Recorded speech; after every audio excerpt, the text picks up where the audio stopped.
Chapter 1: The First Crack. I still remember the morning I noticed something was off.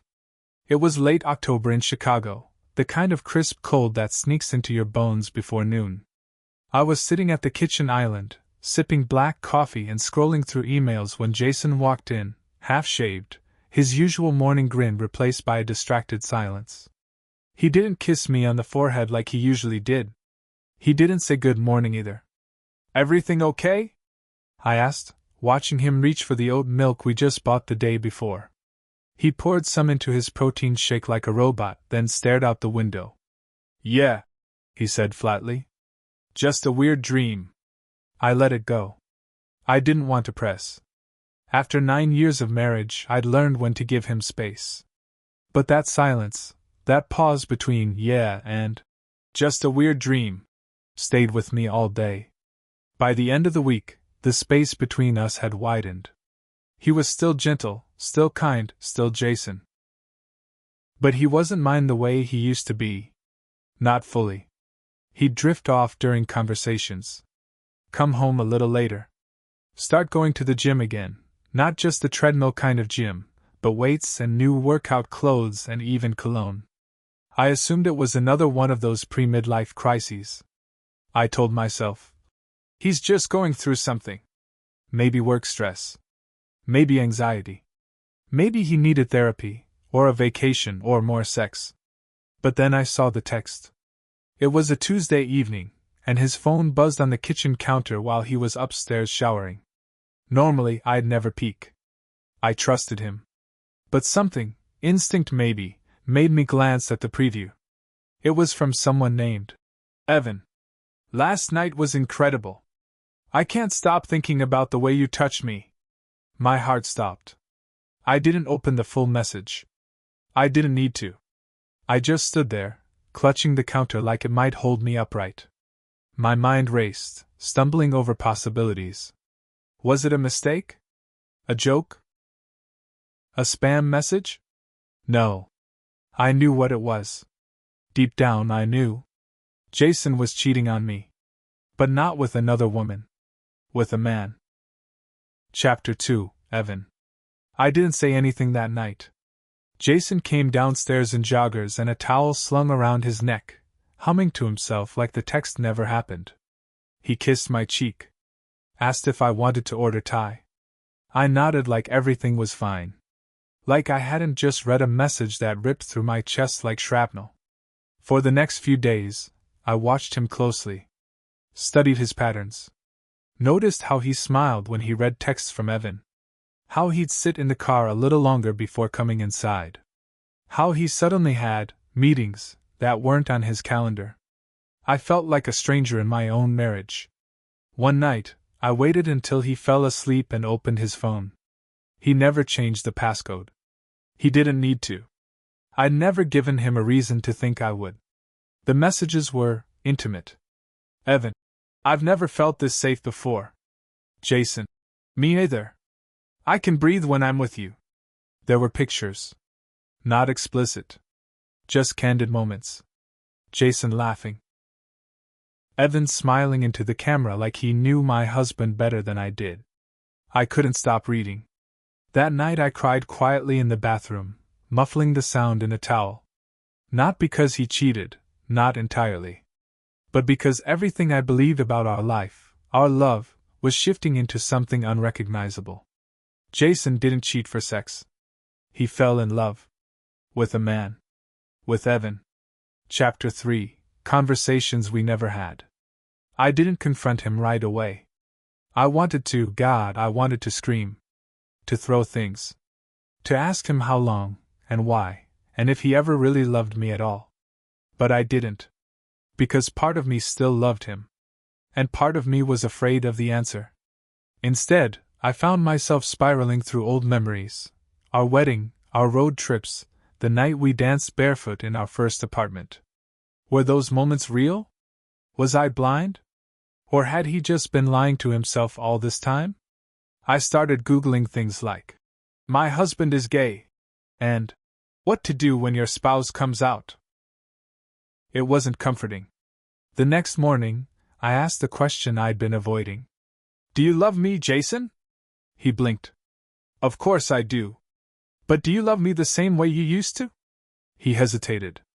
That pause, just a few seconds too long, was louder than anything he could have said. Chapter 4. Truth is a slow burn. It took another week before he confessed. We were sitting on the back porch. It was quiet. Just the rustling trees and the sound of a distant lawnmower humming down the block. I've been seeing someone, he said, barely above a whisper. His name is Evan. He looked at me, tears in his eyes. I never meant for it to happen. I didn't even know this part of me existed. I was just drawn to him. And then it became more. My breath hitched. I thought I was ready. I wasn't. So what does that mean for us? I asked, my voice shaking. He looked down at his hands. I don't know. I'm so sorry. He didn't say he wanted a divorce. He didn't say he wanted to leave me. But he didn't say he wanted to stay either. Chapter 5. Me, Redefined. We started sleeping in separate rooms after that.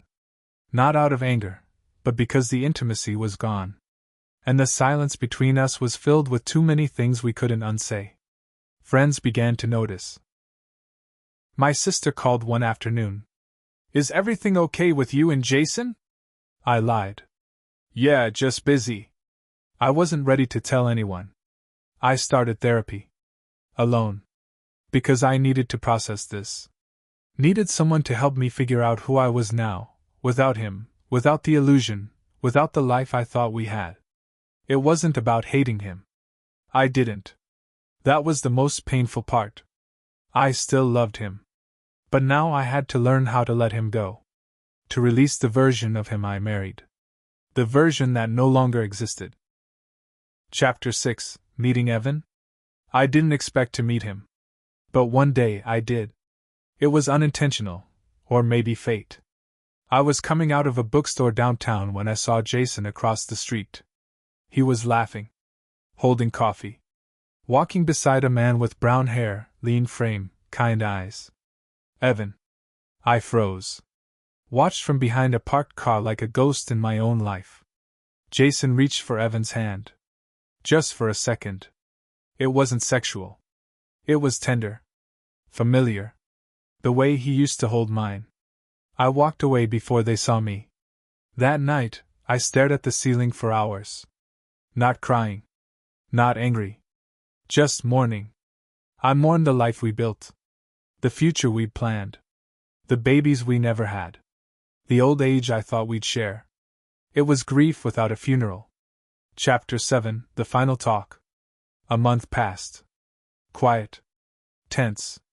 Polite. Then one Sunday, Jason asked if we could talk. The living room was filled with the golden warmth of late autumn.